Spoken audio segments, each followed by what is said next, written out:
Are we live and on the air? Well, we might be. Well,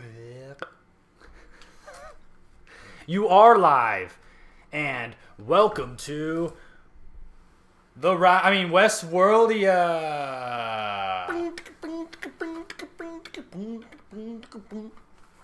Woohoo!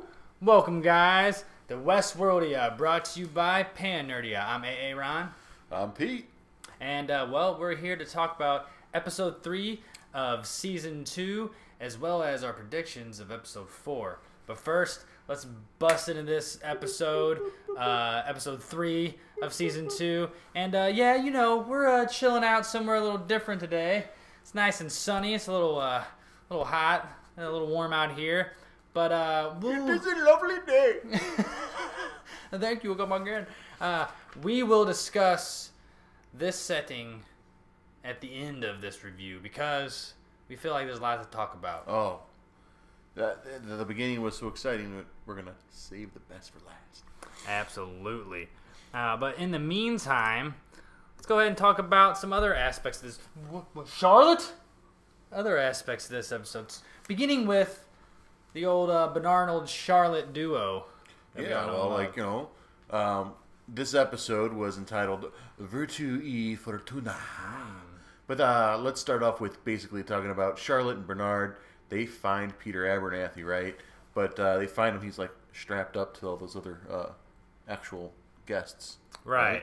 Mm-hmm. And Rebus is about to, you know, like sell him to the Confederates for like 16 whatever Yeah, each, 15 whatever. each. He's like, well, I'm going to keep one of them, though. He was like, how much is that? One of the guys said. He's like, enough to keep a cotton high or something like that. When he was Now, real quick, I think that's like the fill-in android for the one from the first season who was like, who shot Rebus and stood over him with milk and was like, boy. Oh, where the milk drink coming up, out. boy. Yeah, I think that's his.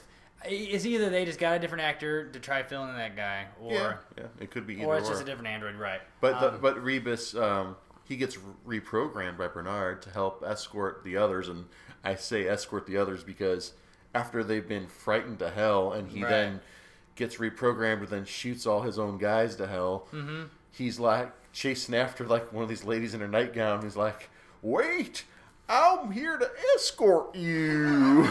And it's so funny because it's literally right when like the whole group comes, like, that's our loot, or what do you say, talking about how the humans are gone now, and that's you know, their whole prize, and he's sitting there like about to battle them all, and right before they get to him, he sees one of them running and he just bolts too. It's really clown. It's Stephen Ogg at his best. So at that point, the Confederados catch Bernard and basically they order him to check on Peter, who is malfunctioning hardcore.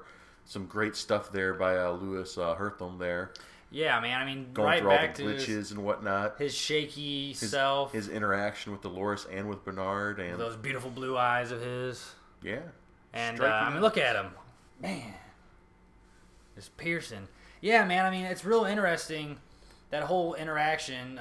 For one, you know, right before Bernard is presumably caught with Peter, Charlotte, like, totally leaves him in the dust, books up the hill, gets on a horse, and skedaddles, right? Yes. And we see her again later as, like, that 12-day time jump happens, and she's like, Bernard, I didn't know you had it in you. We'll talk about that here in a little bit. But yes. Essentially, she escapes, and then presumably those guys who came up, who I guess Rebus ran from, they're the ones who scoop up Abernathy and Bernard. And they end up at the, what is it, Fort?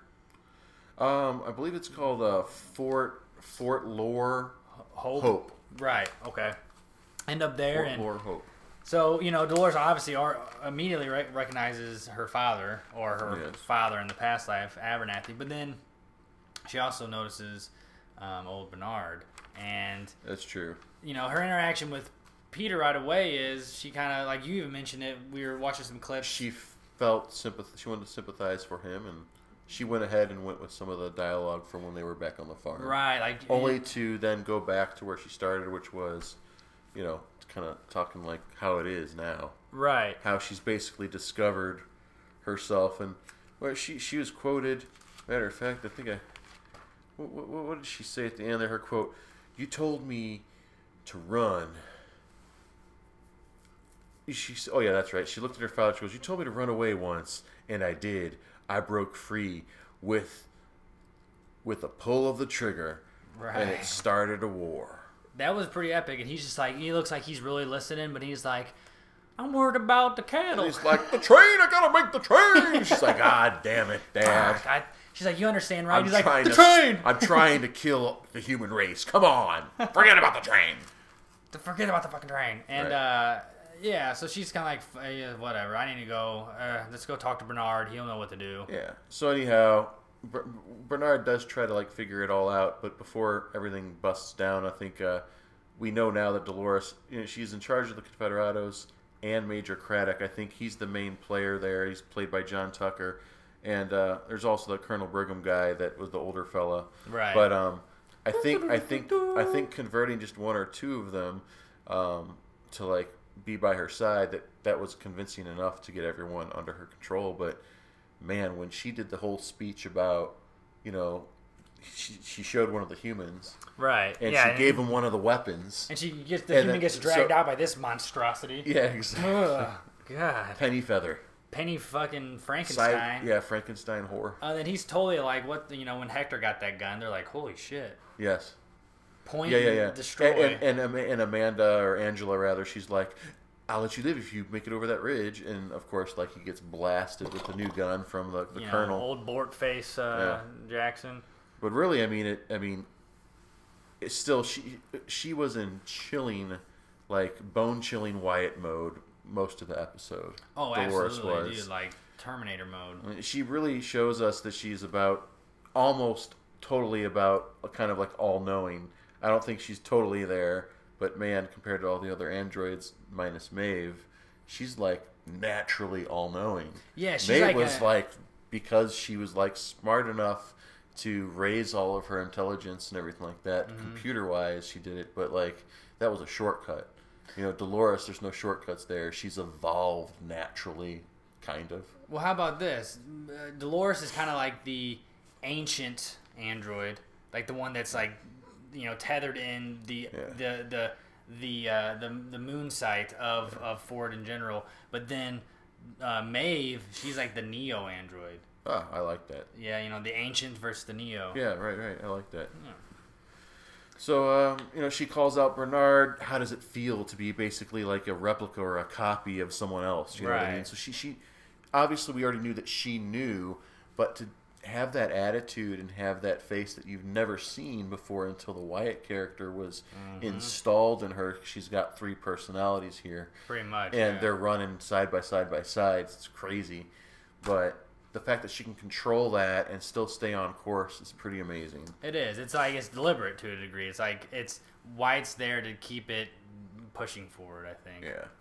But yeah, the whole thing, Peter Abernathy getting tracked, like basically Bernard found that like some unknown entity is tracking him, or wait, I'm about to find out, and then all of a sudden, boom! The whole like Charlotte's like security crew comes in, and right before Bernard was gonna like find out like what the hell that whole thing was. Yeah, he almost got to that encrypted message, and there was a little hidden symbol in there, which we'll mention a little bit later on in the episode. That of course we got to discuss the symbols. Fucking yeah. I'll flip to the important page. Oh, we must have won the baseball game because there's fireworks outside, guys. Oh my God, you hear that? Yeah. Haha. Redbirds. So yeah. Or something really bad just happened. Or something bad just happened. Maybe this is happening right now. Ah! Well, if that's happening, I'm gonna go grab some tea. Right. Say see you. So of course and let's take note of this real quick. Dolores says that she needs the Confederalis soldiers to live. She goes, I need them to live, almost to a degree. She's like, she needs to make sure that they're worth her trouble, right? Yeah. And then as soon as old boys come around the hill and they're buggies, essentially, they're futuristic buggies. All the androids are sitting there like futuristic dune buggies. Dune buggies, yeah. The ATVs. The androids are sitting there like, what the hell is that? Yeah. And then that's some fancy horses, fancy carts there. So they get in, and some of them infiltrate, and they get Abernathy. Fancy wagon wheels. But ultimately, they're taking over the Confederales, and they're starting to freak out, man, to the point where, Dolores is like, she's like, screw it, they're not anything worth to me, and she closes the gates on them. Remember, she has her soldiers, the ones with all the black leather masks, close the gate, and the Confederates, they're all banging at the doors, and then she orders her men to shoot through the door to kill all the Confederales, and they all drop, and then she orders Teddy. Not Teddy, the chick with the blonde hair. Oh, Angela, yes. Angela to shoot the nitrous. Yes. And boom! And she didn't even have to tell her like exactly what to do. She was like, go ahead, Right. And she's up there like kablam. But you know what sparked that? Abernathy getting stolen and her coming out ferociously firing. Taking a couple shots, one to the arm, one to the side. Abdomen. Yeah. She took out at least one or two of Charlotte's men before Charlotte unfortunately got away with Abernathy. And that's when Dolores decided to say, fuck it, I'm blasting them. So ultimately, boom, she sacrificed her men. She used them in her chess game. They were pawns, just children. And they got taken out, as well as the soldiers who came to get her. So she still won. Good old-fashioned pyrotechnics. But Abernathy's a goner. And, yeah, man, we'll get to Maeve in a second. I had to check ahead. Yeah. So, yeah, but that battle was basically Charlotte's security team versus Dolores' Confederados. Most of the Confederados are killed, but the security team retreats as Charlotte kidnaps Peter Abernathy. Obviously, he's got great value to her in her little quest. Charlotte was pretty cold and like stone faced when she was like willing to go ahead and jump in the dune buggy and go out there. Right. Basically a mini war front, little mini battle that she could easily get. I mean, yeah, she stayed back in the car, but she was still kind of out in the open. And then the fact that she stayed that calm, I'm not saying she's Android. I'm just saying that she is at a certain level that we don't even like realize, like as far as like intel. Yeah, she's so high up to where when she went and came after she found Bernard, and Bernard's lover, the director lady that he smashed her skull and killed her, whatever. She was like nowhere near Charlotte's level. That's what I'm not saying. at all. Like not even at all. Yeah, not even close. Charlotte's clearance is unreal because when she finds Bernard with those soldiers, she goes straight to the SWAT trucks and is like, "Who's commanding them? I'm taking over. Yeah. I'm taking that buggy. We're going this way." Like she takes over. There's like, okay. Remember that though when she finally finds the security guys? They're like, she's like, "I'm human." Right. And they scan her eyes and scan her this and that and her neck and all that. And they're like, "Okay, she's human." Like that just goes to show like the main question of watching WestWorld.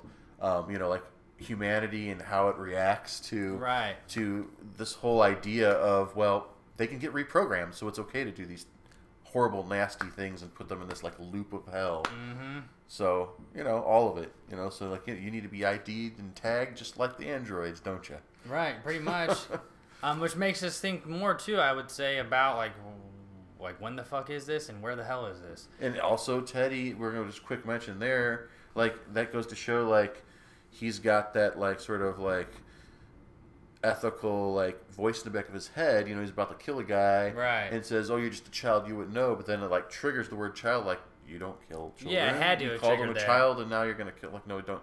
And he let him live and all that. And then just like he let the other guy live before he grabbed Peter Abernathy and took him into the infirmary. Right. The same thing. It just shows that he may know a lot. He may be awoken, right, but he is not vengeful like Dolores / Wyatt / yeah, he still's got something it could possibly separate him eventually. But hey, quick shout out to Robert Kunkel. You guys know and love him. What's going on, man? Checking us out tonight. A PanNerdia favorite. Absolutely. Just letting you know that I did see you in those comments, baby. I saw you. And letting you guys know, I totally airballed this at the beginning of the episode.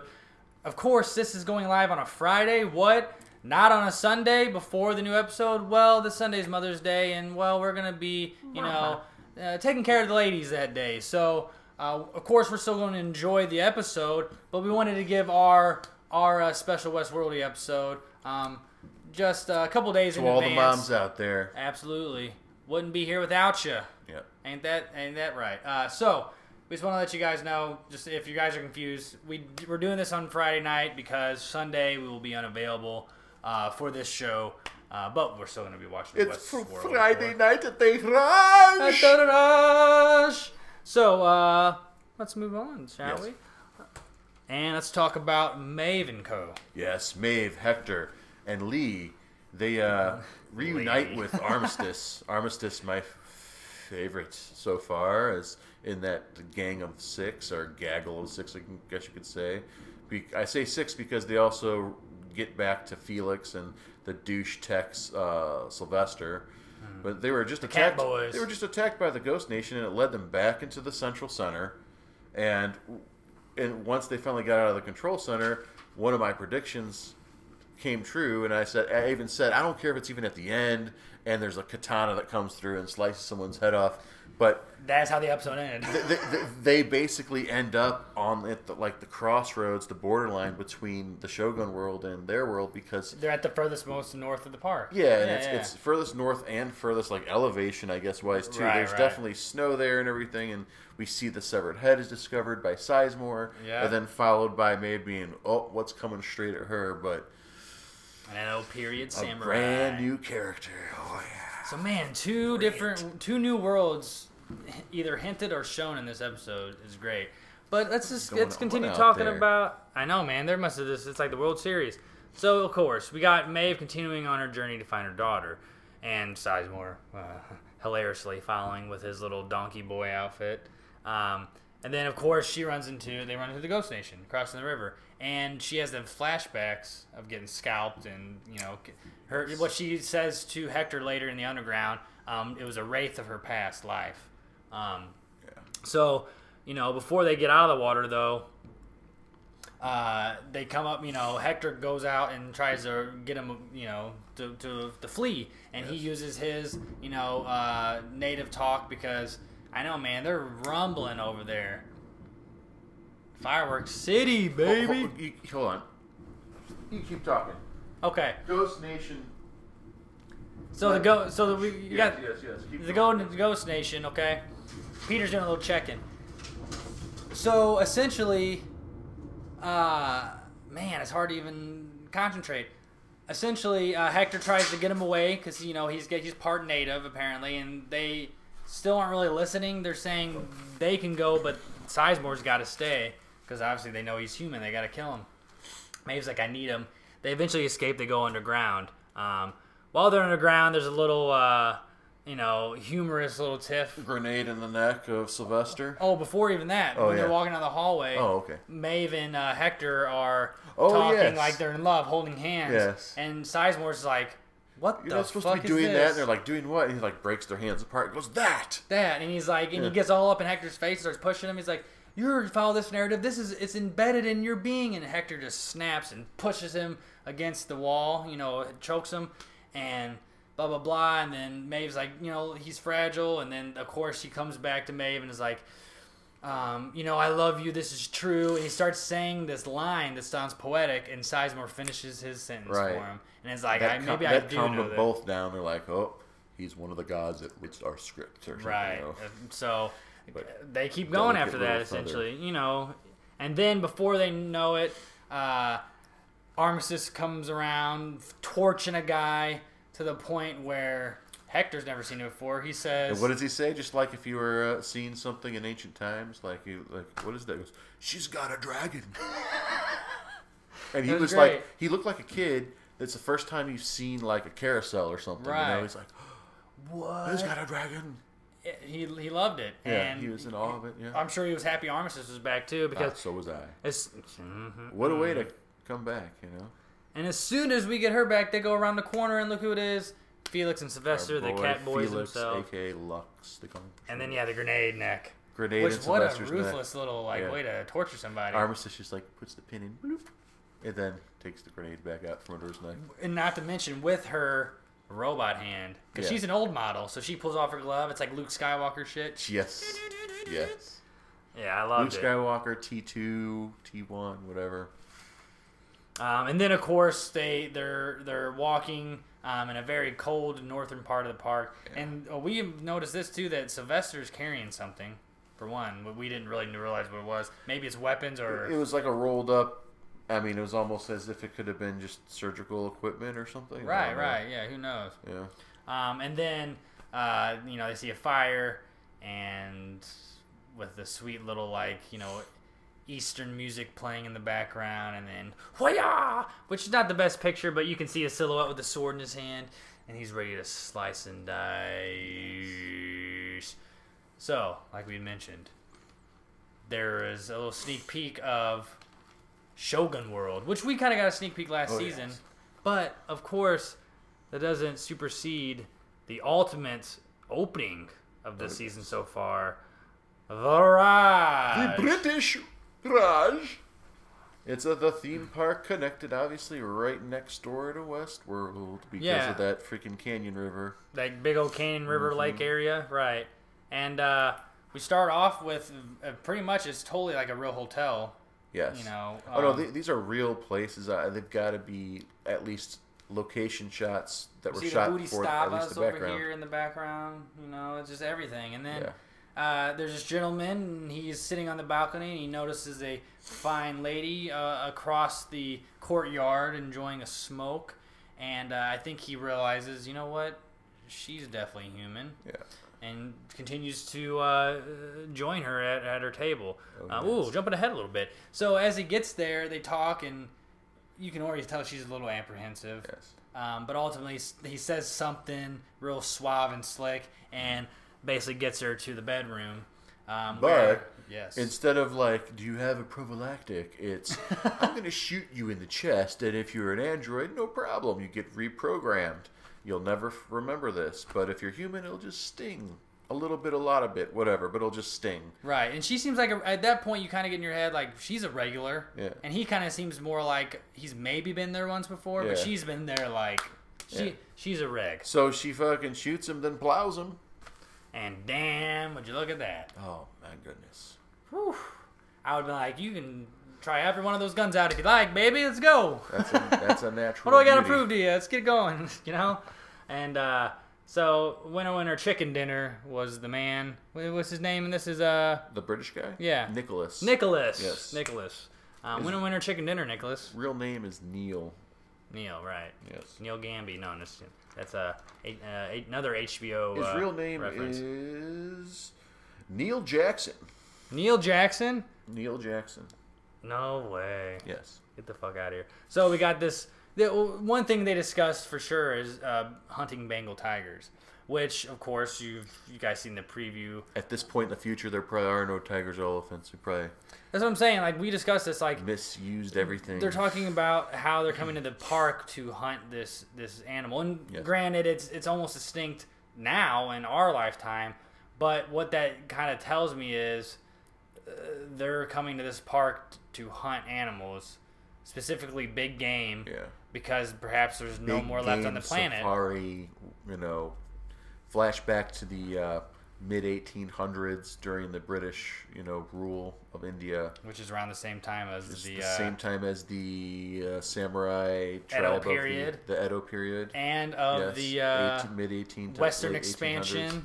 Expansion in America too, yes. So I wonder what the other worlds we have to be. So if you have three that are within the same not just century, but the same decade span. Right. So was there a fourth or fifth or sixth in that span? Right, or maybe the other three are in a different span. Way further back. Right. Yeah. Which might lead back into the Roman world of the old shows and stuff like that. Sure. Which would be interesting, I guess. Yeah. So needless to say, they're there to hunt something, and so they decide to go together, and they go on their journey. And this is where we get to this. She sort of to me seems like she could be a spy. You had mentioned off camera, she could be a spy for or just works for Delos. I think she works for Delos, but the fact that she's there just to hunt big game, and the way she was reacting before she discovered that, oh my gosh, they're actually trying to kill me. Right, before she discovered that, that's where she already knew. She was getting hints of things were weird because she's I already, another hint of she's a regular. She goes, we'll talk about that in a second. she goes, "What's going on? There should be a lot more hosts here and more live." Like she knows the loops, all right, and the loops aren't happening the way they should. Yes. But before that, she notices that she jumps off the elephant. She gets one thing out of her bag, and it's this little book, and she cracks it open. And I noticed this at the beginning of the episode, not the first time, granted, but the second watch through, I noticed it. The little symbol right here. All right. So they can probably see it just fine, right? Or to we're gonna see it again anyway. Was it? It was the 6-sided. Is it a decagon or no? Hexagon is 7. Yeah, it looks very much like she's drawing out a chemistry. Like a chemical bond chain or something, and or it could represent something along the lines of the Delos DNA initiative thing that Charlotte's collecting the host DNA. Can you see that right there with our page of symbols? There, that's a good shot. Yeah.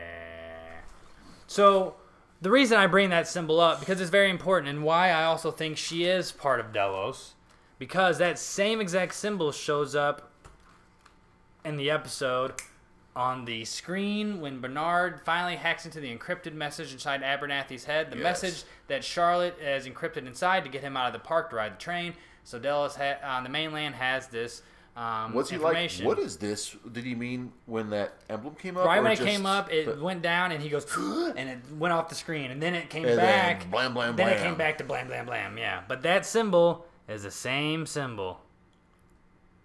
Same symbol.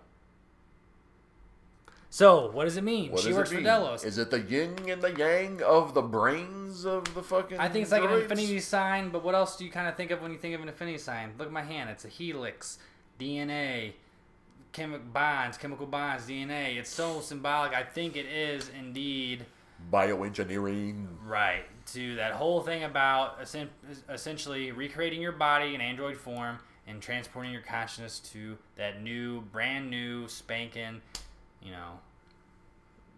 whip, so to speak. So basically, we want to talk about how she, this actress, her name is Grace on the show, and her real name is Kaja Herbers, but she does this to this fellow android here. And right. What do we see? A tiny little white thing. That's not a piece of skull. That is basically the his processor. Processor. It has to be. I mean, I'm saying. And what's funny is, after she realizes it's all, everybody's kind of gone, they notice some dead people in the tent, and they walk in, and the one dude, I forget his name already. Nicholas is like, haha, this has got to be a new narrative. This is silly. And she's like, no, dude, I saw them on the train. And then old boy comes around the corner. She's like, no. And she knows that guy's name too, the android's name. Did he say the he says, infamous? Yep. These violent lights have violent ends. Which means he is, of course, infected. And so he pulls out his gun, shoots old boy Nicholas. She runs into the tent and blasts his head off. Was the Nicholas gun, was that fatal?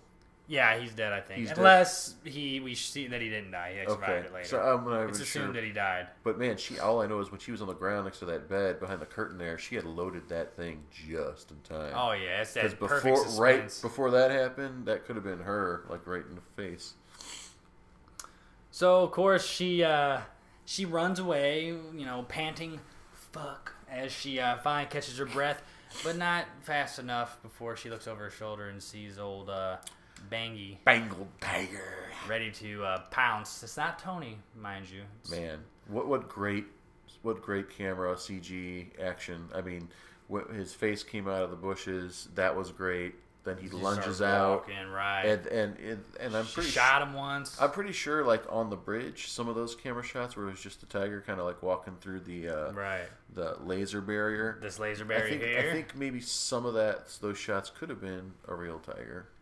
But I believe so too. The rest are kind of CG, right. But man, it's beautiful CG though. It was great, man. Really high quality. I appreciate it.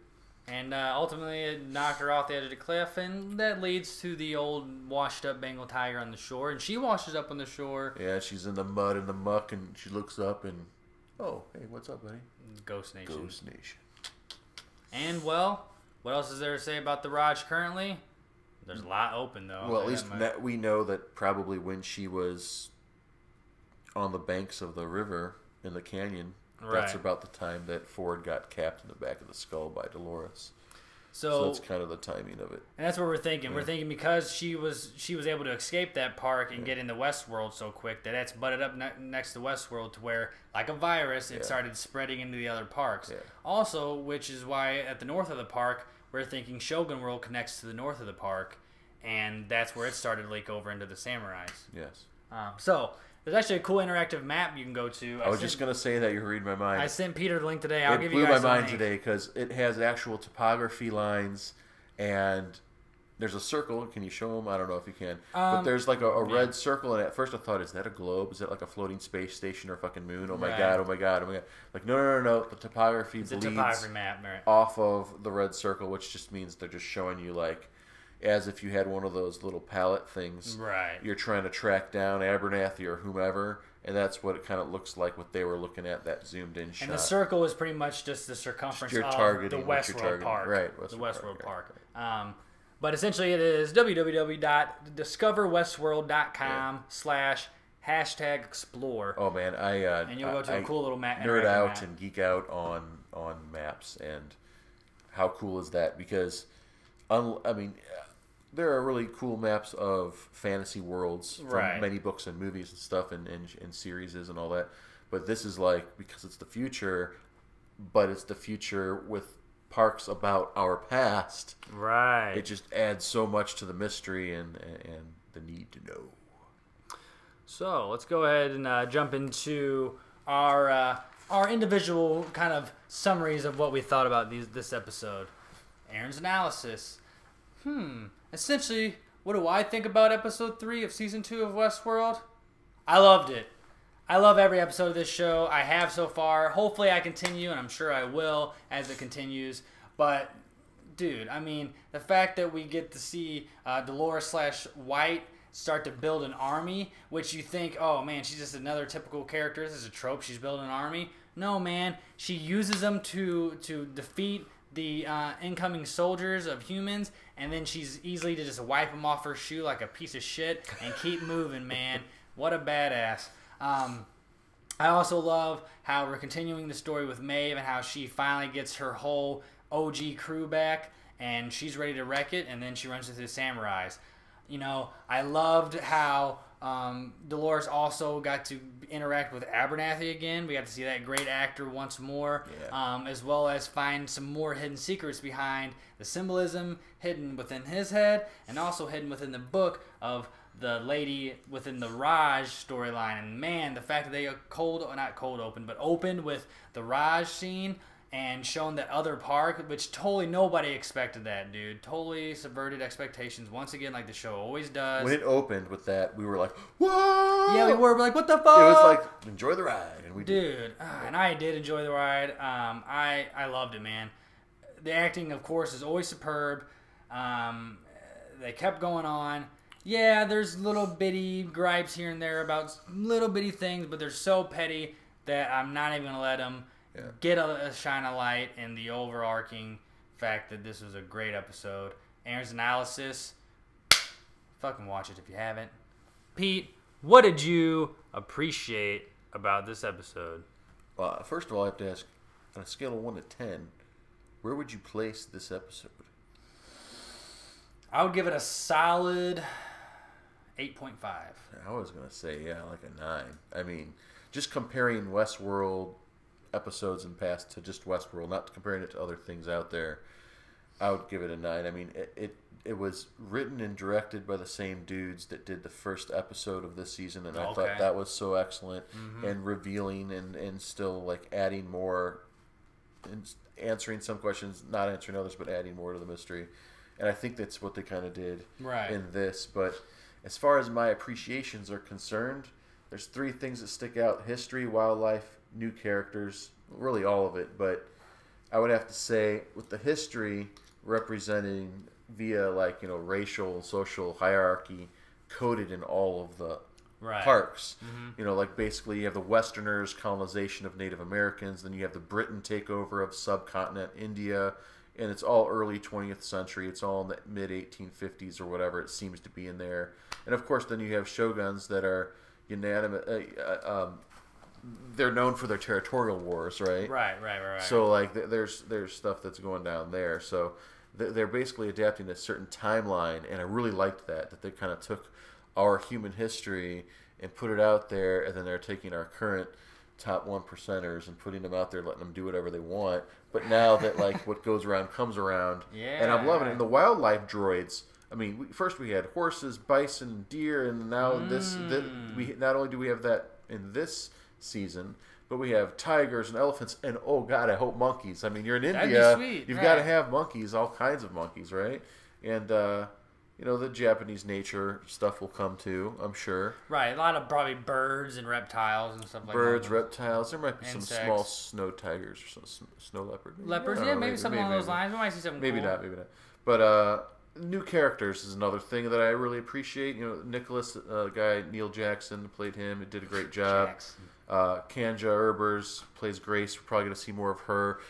More of her meaning she might just get slaughtered by the Ghost Nation. Right, now she didn't die yet. Or she'll somehow wiggle her way into a Delos Underground compartment and she becomes a big player in all of this. So I don't know, but that just reminds me of episode 2. You know, we didn't really call out his name, but the new El Lazo that was programmed by Ford to like have everyone off themselves was played by Giancarlo Esposito, and he was the one from Frank from not Frank, Gus Fring. Gus Fring from Breaking Bad. So that little shout out for him, but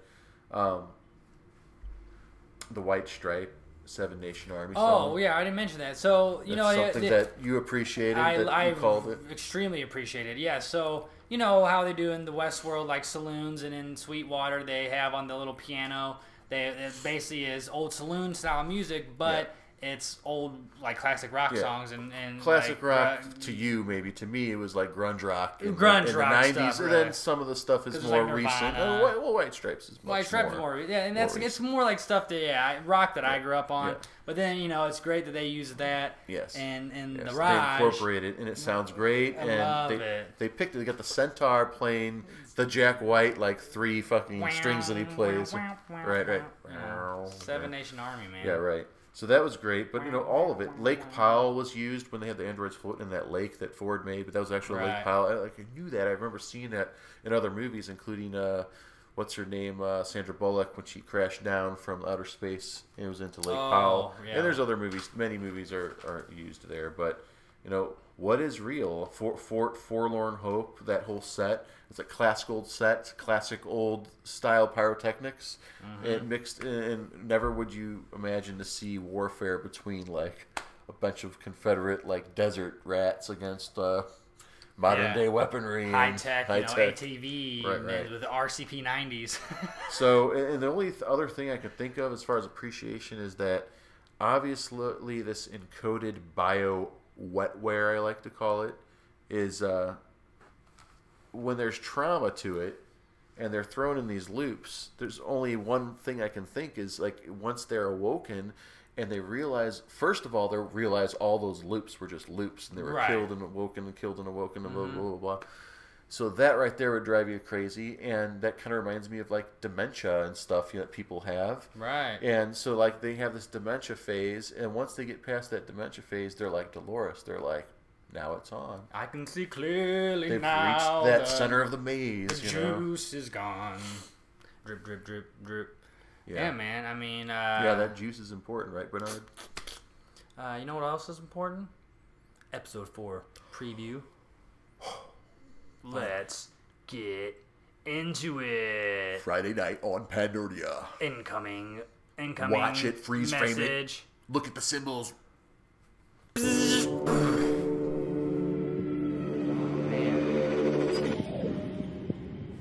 something here.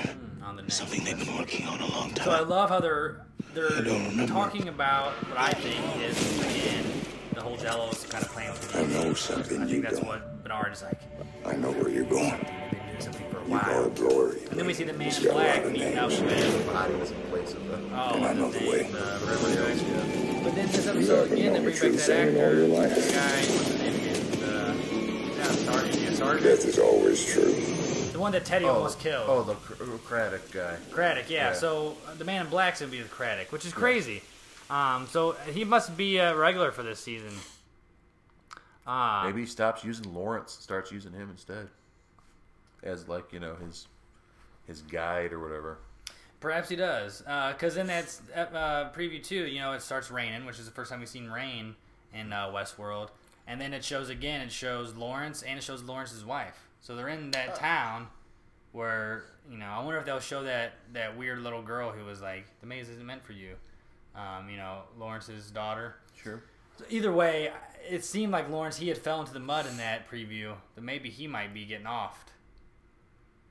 And then maybe that will be a stand-in with that new guy taking his place as, like, the guide. Maybe he's like, Lawrence, I don't need you anymore. Yeah. Who knows? But as far as... There's a lot of that went on before the poop hit the fan. And yeah, you're right. So, like, replacing people. Mm-hmm. Now it's your narrative. So. Let's go ahead and take our predictions for episode 4. Well, now, okay, go on. No, just easy one. We're going to definitely see more Shogun action. Oh, yeah. Well, I think we'll finally get to see... Besides just one dude jumping out of the bushes, right? I think we'll finally get to see some more of the Shogun world, for sure. I agree with that prediction. I don't know about the whole Raj world. I don't think we're going to go back there, but... At least not soon. Are we going to find out what happened to that Grace character? I think we will. At least a little bit. Are they going to push that in episode out? They might. They could do something like that. They'd be like, okay, we showed you here, episode 4. We're going to skip it. Come back episode 5. You almost forgot about it. They didn't have William / Man in Black at all in episode 3. Yeah. So obviously, he's going to be in episode 4. He's in as William most of or as Man in Black. But is he going to show William again? I'm curious if they're going to show that again soon. As Dolores, I didn't notice this last episode. Dolores had mentioned in episode 3 that now they need to go to Sweetwater. So she needs to get something from Sweetwater. Huh. So they're going back there. And if you looked at the interactive map, her path is heading straight for Sweetwater. Where Maeve's is no longer has signal because they're underground currently. Well, now she's way up north. Yeah. But I think, yes, the samurais will be shown. I think if we do see the Grace character, we learn more about her connection to that symbol. Yeah. As well as possibly Delos. And I think we're going to get a big reveal on Delos' intent.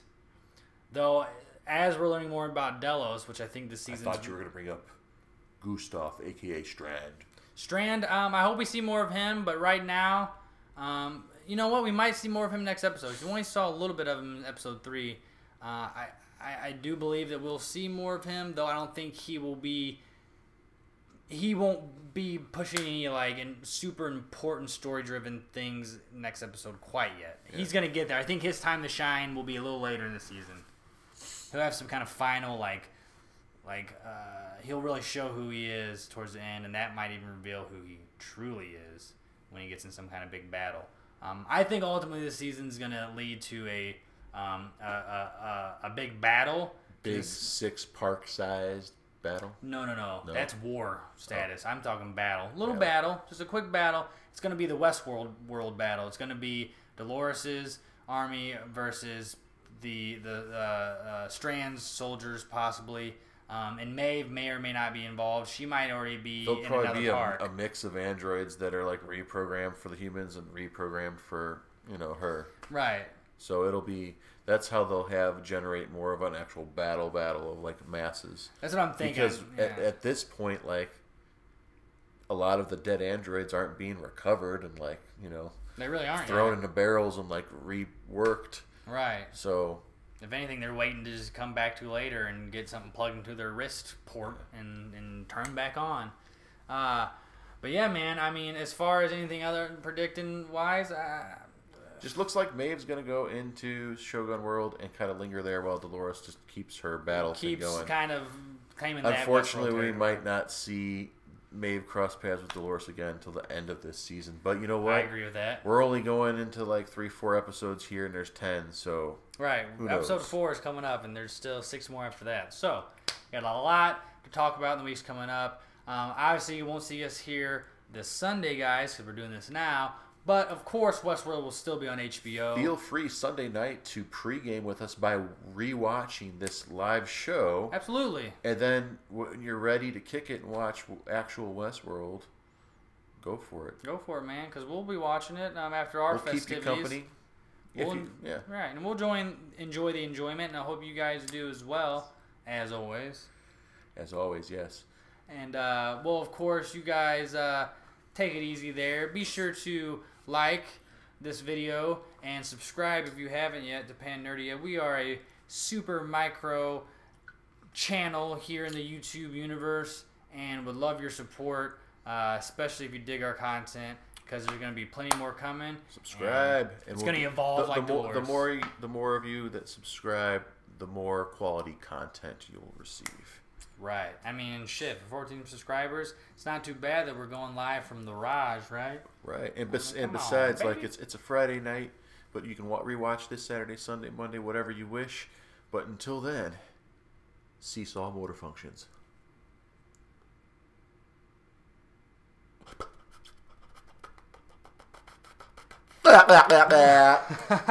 Thanks for joining us, guys, on WestWorldia.